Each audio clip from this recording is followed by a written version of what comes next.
اس میں کہ مسلمانوں کو اجازت نہیں تھی جوابی کارروائی کرنے کی. اب یہ تصادم دو طرفہ ہے، اینٹ کا جواب پتھر سے دینے کا موقع آ گیا، مرحلہ آ گیا. اور اس انقلاب کی تکمیل کے لیے انگریزی میں ایک لفظ آتا ہے پش. ایک تو PUSH پش، کسی چیز کو دھکا دینا، ایک ہے PUTCH.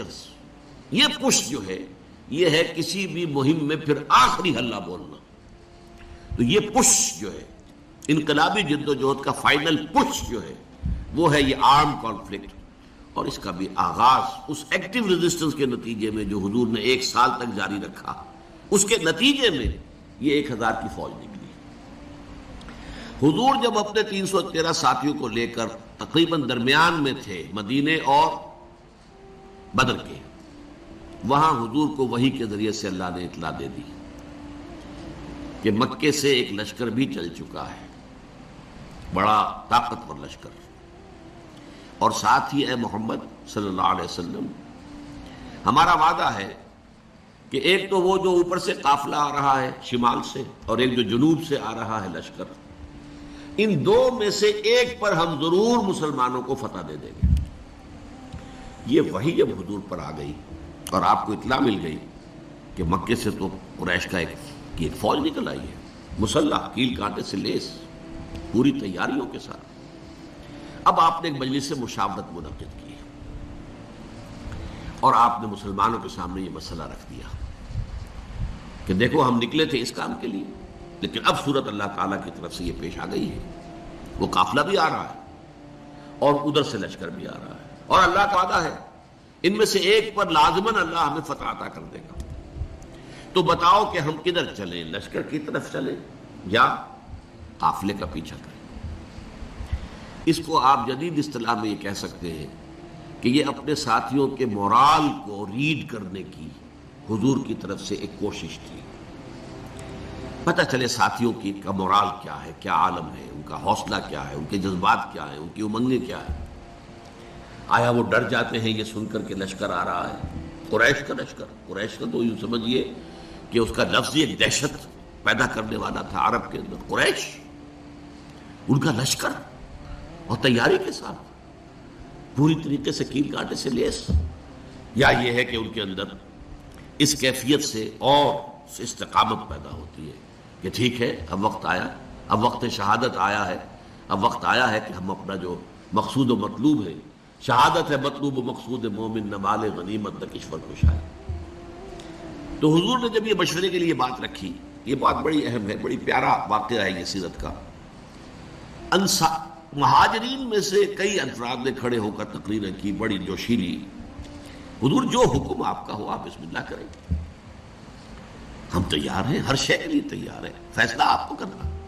حضرت ابو بکر نے تقریر کی رضی اللہ تعالی عنہ، لیکن حضور نے کوئی خاص اہمیت نہیں دی.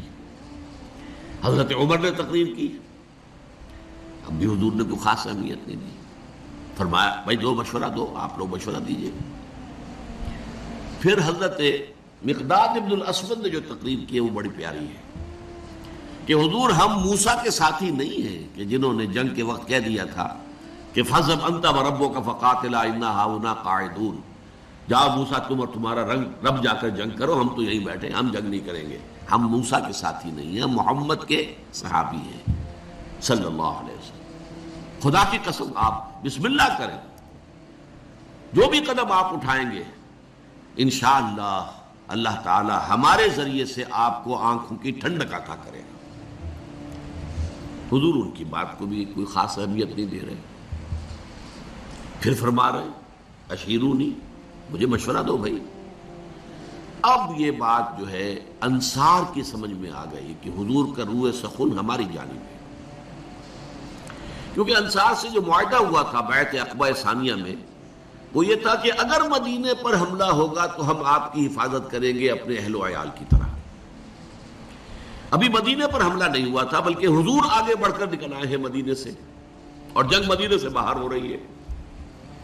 تو گویا کہ اسٹرکٹ سینس میں انصار پابند نہیں تھے اپنے اس معاہدے کی روح سے کہ حضور کا ساتھ دیں.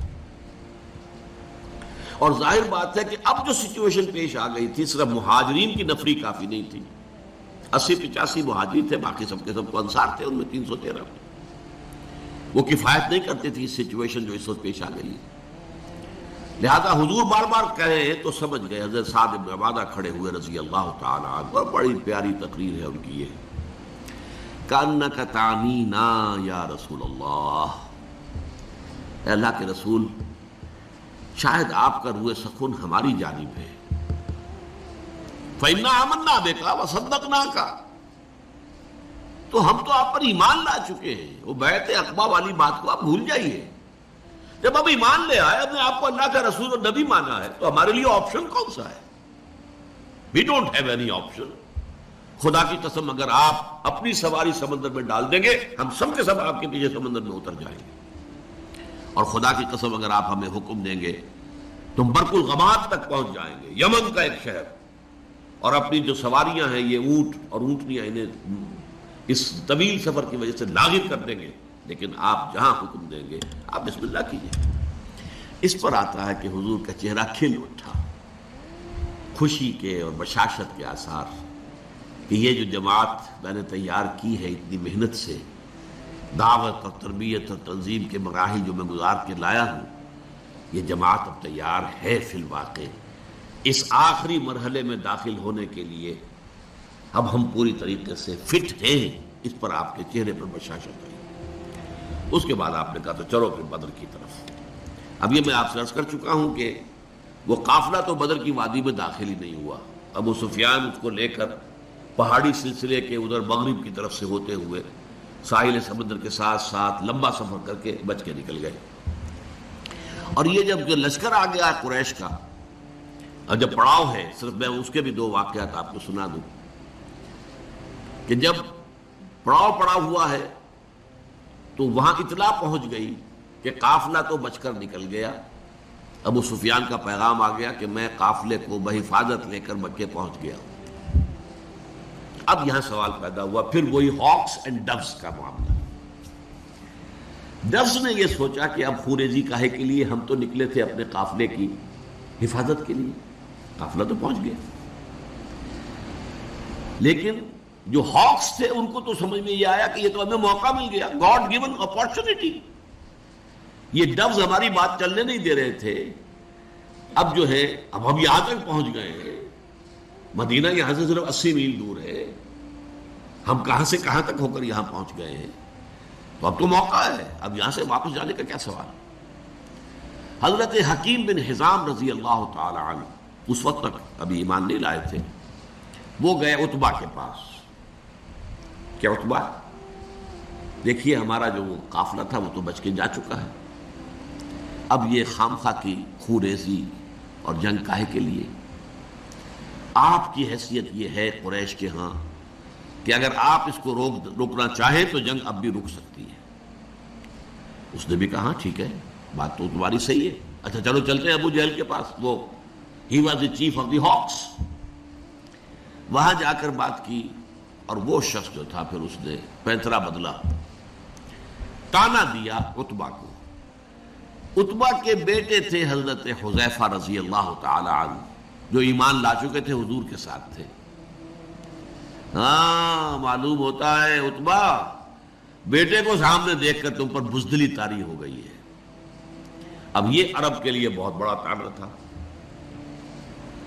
دوسری طرف اس نے یہ کیا کہ وہ جو ایک مارا گیا تھا وادی نخلہ میں ایک مشرک، اس کے بھائی کو بلایا کہ دیکھو یہ تمہارے بھائی کے قاتل جو ہیں وہ سامنے پڑے ہوئے ہیں، لیکن یہ لوگ چاہتے ہیں کہ جنگ نہ ہو. اس نے فوراً کپڑے پھاڑے، وہاں کا جو ان کا ایک قبائلی رواج تھا، چیخنا چلانا شروع کیا اپنے اس مقتول بھائی کا نام لے کر کے اس کا انتقام، اس کا قصاص لے کر جائیں گے، واپس نہیں جائیں گے واپس یہاں سے. عتبہ نے بھی اس تانے کا جواب دیا کہ یہ صبح معلوم ہوگا کہ کون کاورڈ ہے، کون بزدل ہے. ظاہر بات ہے کہ عتبہ کو یہ بات کھا گئی. وہ چونکہ نسبتاً شریف النفس لوگوں میں سے تھا، یعنی عمر کے اعتبار سے بھی بزرگ، ویسے بھی تباہ ہیں ہر ایک کی. جیسے کہ وہ شعر ہے کہ نہ ہر زند نستو نہ ہر مرد مرد خدا پنج انگوش یکساں میں کر. نہ اہل ایمان میں سے سب ایک درجے کے تھے، برابر کے تھے، نہ کفار میں سب ایک درجے کے تھے. کافروں میں انتہائی سخت معاند بھی تھے، اور کافروں میں وہ شخص بھی تھا جنہوں نے حضور کو پناہ دی تھی جبکہ آپ طائف سے آئے ہیں مایوس لوٹ کر. وہ بھی کافر ہی تھا، مشرک تھا.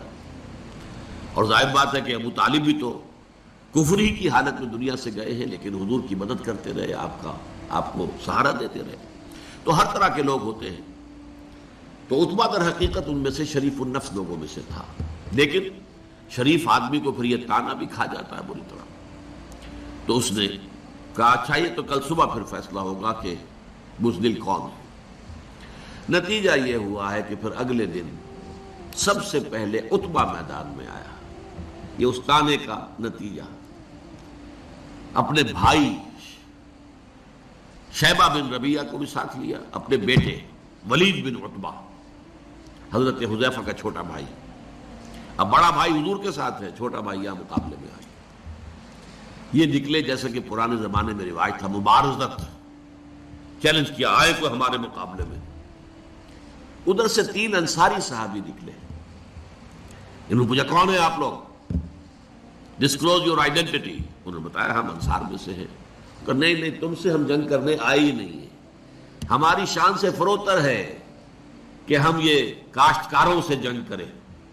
تانا دیا کہ مدینے کے لوگ تو کاشتکار لوگ ہیں، ہمارے مد مقابل بھیجو محمد صلی اللہ علیہ وسلم جو ہمارے قابلے کے.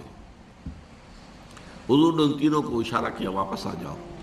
اب حضرت حذیفہ نکلنے لگے باپ کے مقابلے کے. حضور نے روک دیا. حضور کی شفقت و رحمت نے اسے گوارا نہ کیا کہ باپ بیٹے کے مقابلے میں آئے اور بیٹا باپ کے مقابلے میں آئے. لیکن پھر بہرحال 3 نکلے، حضرت حمزہ عتبہ کے مد مقابل، حضرت علی اور حضرت حارثہ ابن عبد المطلب. آپ یہ بن مطلب، عبد المطلب نہیں، یہ 3 قرشی نکلے. ہاں انہوں نے جب بتایا کہ ہاں ٹھیک ہے اب ہمارے مقابلہ جو ہے برابر کی چوٹ کا ہے. بہرحال نتیجہ کیا نکلا کہ تینوں کو واصل جہنم کیا. اگرچہ حضرت حارثہ جو تھے وہ بھی زخمی ہو گئے، تلوار کا وار ان کی ٹانگ پر پڑا، ٹانگ کٹ گئی تو گر گئے. لیکن پھر جس سے مقابلہ ہو رہا تھا حضرت علی نے اس کو بھی واصل جہنم کیا. یہ جو ہے جو زخمی ہو گئے تھے یہ واپس جاتے ہوئے جبکہ بدر سے جا رہے تھے حضور فتح مند ہو کر مدینے کی طرف، تو درمیان میں ان کا انتقال ہو گیا. تو ان کے سمیت 14 صحابہ جو ہیں شہید ہوئے، جبکہ 70 قرشی کھیت رہے، واصل جہنم ہوئے. اور ان 14 میں سے کوئی بھی نمایاں شخص نہیں تھا بہت بڑا، اور وہ سارے کے سارے چوٹی کے لوگ تھے، تمام سرداران قریش، اور 70 کو قیدی بنا لیا. تو یہ گویا کہ اللہ تعالیٰ نے پھر اس کو سورہ انفال میں یوم الفرقان قرار دیا. یعنی ابو جہل کی بات کو الٹ کر کہ جو اس نے کہا تھا یہ یوم الفرقان ہوگا، واقعی یہ یوم الفرقان ثابت ہو گیا. اللہ کی مدد آئی، فرشتے بھی آئے. اس کی تفاصیل میں نہیں جا رہا، وہ آپ کتابوں میں پڑھ لیں گے. میں صرف اس کو واضح کرنا چاہتا تھا کہ غزوہ بدر کے بارے میں یہ خیال کہ یہ صرف ڈیفنس کے لیے تھا، یہ بات جو ہے ذہنوں سے نکال دیجئے. اس پروسیس آف ریولوشن کے حوالے سے یہ اصل میں ایکٹیو ریزسٹنس کا منطقی نتیجہ آرم کانفلکٹ، اور اس ایکٹیو ریزسٹنس کو انیشیٹ کیا ہے محمد رسول اللہ صلی اللہ علیہ وسلم نے. ابتدا آپ کی طرف سے ہوئی ہے، آپ نے چھاپا مار دستے بھیجنے شروع کیے.